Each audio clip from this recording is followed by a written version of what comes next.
Dimasa jadi niklai sanggama nigrau dini Musridi Joyasri Khersa Silchara Deputy Inspector General of Police Jahi Boni Officer join Japaika. Odajang Nikhil Khacha Hirama Bormon Somitini Lugu Dimasa Youth Association ni dang hojarau gedamaji DIG jang goron hirisa jang khimiau phaba buduklau hosom ni dang hojarau jang Dimasa rau ni hosom nolai dongba jiba kelahi sailaika gedamaji dini Dimasa dimajik rau jang goroni hamsining khajalaka Bye-bye establish apa? Dia kata ilmu orang semitlah. Atau continue jadi tu. Ini kosong dah road for. Lagi na kusina mo kusta mo sinda sosyo. Ning paira ra jing khade do khado chali sho. Juru ba mai nang ti. Naba. Dini mo ba kire bo thada chini ra failila. Failila. Ar dine phaiba phaya khala jing la tre jamana jing dima jing sosi gede ba phaiba la. Phaiman nang lu jing la. Jam jare ma la. Iralah, ya ke isu kopi official orang.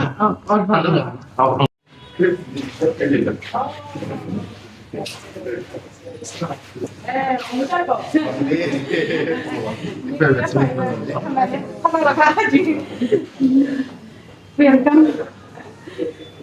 Saya Pak polisi jadi member. Aglau je bilang sini tu. Oh jadi. Mom sih lagi. Oh. Benar juga jiwa ini di masa ini association. Oh, अच्छा deh. Oke. Nah, Bumbo? Ada Thomas Didung. Oh, Thomas ni. Oh, अच्छा. Ande media masih kacar kurang di hanglai donon di dah jalan dasa. Ini portfolio holder, bukan ini center for company. Punya ini saya kopi ya. Ini Badin cuma? sini juain. Macam member di sekali mana? Oh, nah. Itu kan sih. Oh, bang tu. Jualan hijau mana? Sampo boros rekod. Ni. Ini payah dong dia. Aja BLPP itu payah kan anu kejar dong. Berapa? Anu Thomas Didung. Oh, अच्छा vice president. Yo, bang bila vice president. Bang bila? Mama mulai lupa gini mana ya? Mereka asosiasi oh di sini kini gimana kira? Ada itu. Kerja harus ni. Saya saya ini ya kok ini. Oh, ni. Mikir lah. Ayam berbuat. Baik malam. Oke, ni tak buka. Angla nondita hak jalan tu sang berdiwa ya bodoh padu. Publicity secretary. Assistant saya. Mana? Kerja ni kan memang. Ha? Negeri memang. Mai bangsa. Oh, okay. For organizing external organizing secretary. Assistant organizer.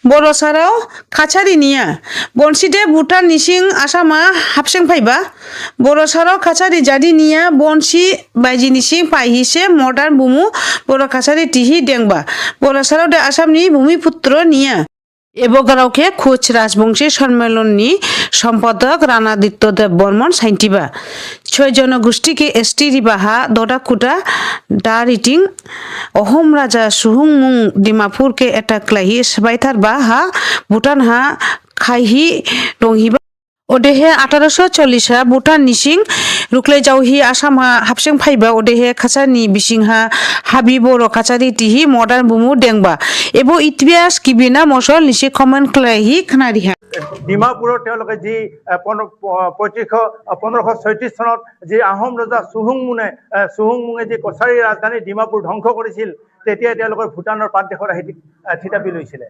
গতিকে এই কথাবিলাক তেওঁলোকে মনত পেলাওক যে কোন আহোম ৰজাই তেওঁলোকৰ কছাৰী ৰাজ্য আক্ৰমণ কৰিছিলে তেওঁলোক কছাৰী বুলি কৈছিলে হয় না নহয় আসলতে কছাৰী আমাৰ গোটেইখিনি মানুহে কছাৰী হয় কছাৰীৰ লগত বড়োসকল লগ লাগি বড়ো কছাৰী আমি যেনেকৈ কোচ ৰাজবংশী কওঁ কোচ কছাৰী হয় না নহয় তেওঁলোকে কছাৰীৰ পৰা এটা বড়ো কছাৰী হৈছে তেওঁলোকে গতিকে এই কথাখিনি তেওঁলোকে মনত কৰক 1536 চনত মই পুনৰ কৈছো চুহুংমুঙে যেতিয়া কছাৰী ৰাজধানী যেতিয়া ডিমাপুৰ ধ্বংস কৰিছিল তেতিয়া এই বড়োসকলে আমাৰ এই ভূটানৰ প্ৰাদেশত গৈ তাত আশ্ৰয় লৈছিলে আৰু 1840 চনত যেতিয়া ভূটান এই ভুটীয়াসকলক খেদিলে তাত তেতিয়া পমুৱা হিচাপে এই বড়োসকলে আছিলে আৰু তাত থাকি তেওঁলোকে আমাৰ যিখিনি থলুৱা যিখিনি কছাৰী আছিলে তেওঁলোকৰ লগত লগ লাগি তেওঁলোকে বড়ো কছাৰী বুলি এটা মডাৰ্ণ এটা সৃষ্টি কৰিলে যিটো আজিৰ বড়ো কছাৰী तुषारो खेला रुकु फालांदु दुहा नागासाराव आसामनि हाके सेबा निग्रावहा सिंबा हाथिबा आसामनि हाके दे नागालेण्ड साराव किसाबो